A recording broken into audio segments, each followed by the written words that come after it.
Party کے ساتھ ہو رہا ہے، کل ان کے ساتھ بھی یہی ہوگا۔ دیکھیں یہ بڑی بدقسمتی ہے، سیاستدانوں کو ہوش کے ناخن لینا چاہیے اب بھی، کہ اگر قوم اور ملک کے لیے آپ نے اکٹھا نہیں ہونا ہے اور آپ نے ترانے ہی بجانے ہیں اور اسٹوڈنٹس کو لے کے بچوں کو اور آپ کے جو ہے ماشاءاللہ من پسند لوگوں کو لے جا کے آپ نے جلوس نکالنے ہیں اور ترانے ہی سارے چلانے ہیں، 24 گھنٹے آپ نے یہی کرنا ہے، اور آئین اور قانون کو آپ نے اٹھا کے زمین کے نیچے دفن کر دینا ہے۔ اس طرح ماشاءاللہ ظلم کی ریاستیں نہیں چلا کرتی، کفر کی پھر چلتی ہے، ظلم کی نہیں چل سکتی ہے۔ یہ زیادہ دیر نہیں اس طرح سے نظام چل سکتا۔ آپ کو ظاہر ہے کہ ہوش کے ناخن لینا پڑیں گے۔ آئین اور قانون پر عملداری سے ہی مہذب معاشرے جو ہیں وہ ترقی بھی کرتے ہیں اور مملکتیں جو ہے آگے بڑھتی ہیں۔ یہ سر لیول پلینگ فیلڈ کی جو بات کی جاتی تھی، یہ لیول پلینگ فیلڈ یہی تو سارا ایجنڈا ہے۔ پہلے دن سے مریم نے کہہ دیا تھا، سلام ہے مریم کو، جس طرح کہا تھا اس نے کر کے دکھایا ہے۔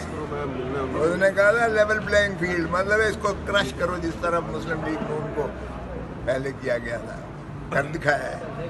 اب اپنے ماشاءاللہ ان کو لے کر آئیں گی جو پاک لین میں بیٹھا ہوا ہے، اور ماشاءاللہ اس وقت عدالتی مفرور ہے، اسی عدالت کا جو ہے مفرور ہے، وارنٹس نکالے ہوئے ہیں، سزا یافتہ ہیں، ان کی اپیل کو داخل دفتر کر دیا گیا ہے اور ریڈ وارنٹس نکلے ہوئے ہیں، وہ وہاں سے بیٹھ کے حکمرانی کر رہے ہیں، اور داخل دفتر کر دیا گیا ہے اور ریڈ وارنٹس نکلے ہوئے ہیں، وہ وہاں سے بیٹھ کے حکمرانی کر رہے ہیں، اور ان کے بھائی صاحب جنہوں نے لکھ کے دیا تھا کہ 1 مہینے کے اندر جو ہے واپس آئے گا علاج کر کے، اور اس کی خلاف ورزی کی ہے، ڈیفائی کیا ہے، دھجیاں اڑائی ہیں، اس کے عدلیہ کے مذاق اڑایا ہے، وہ آج وزیر اعظم پاکستان ہے۔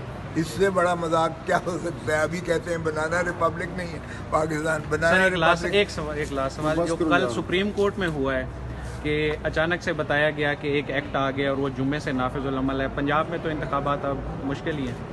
نہیں، آپ کو کس نے کہا یہ ایکٹ جو ہے؟ یہ تو وہی چیز ہے۔ دیکھیں یہ تو 8 ججز نے پہلے ہی اس کو سسپینڈ کیا ہوا ہے، معطل کیا ہوا ہے، اور یہی تھا کہ اگر یہ اس پہ اسینٹ ہو بھی جاتی ہے، دستخط ہو بھی جاتے ہیں، تو اس پر عملداری نہیں ہوگی، جس پر بہت اعتراض کیا گیا کہ جی ابھی قانون آیا نہیں ہے، ابھی قانون بنا نہیں ہے، کیسے اس کو معطل کر دیا گیا ہے۔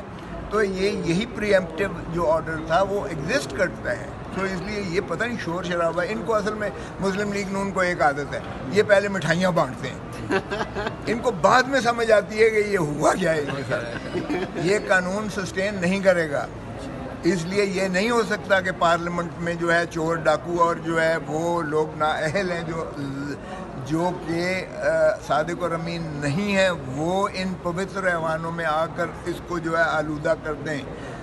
فاؤنٹین آف ڈیموکریسی نون کو ایک عادت ہے، یہ پہلے مٹھائیاں بانٹتے ہیں، ان کو بعد میں سمجھ آتی ہے کہ یہ ہوا کیا ہے ان کے ساتھ۔ یہ قانون سسٹین نہیں کرے گا، اس لیے یہ نہیں ہو سکتا کہ پارلیمنٹ میں جو ہے چور ڈاکو اور جو ہے وہ لوگ نااہل ہیں جو کہ صادق اور امین نہیں ہیں، وہ ان پوتر ایوانوں میں آ کر اس کو جو ہے آلودہ کر دیں۔ Fountain of democracy cannot get polluted by politicians who are not Sadiq and Amin. So دیانتداری اور ایمانداری، ایمانداری کیا ہے کہ پاک لین میں بیٹھے ہوئے ہیں، جو ہے پاناما لیکس کے ہم نے کیسز کیے تھے، اس وقت چیئرمین بلاول بھٹو زرداری نے میری سربراہی میں کمیٹی بنائی تھی، میں تھا، فاروق نائک تھا اس میں جو ہے نیر بخاری تھا اور اعتزاز احسن تھا۔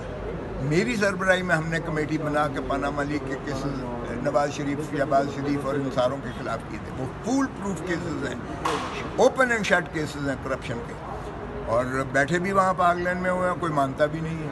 مریم کہتی ہے کہ ساتھ ہی بیٹھے ہیں، ان سے پوچھو۔ شکریہ۔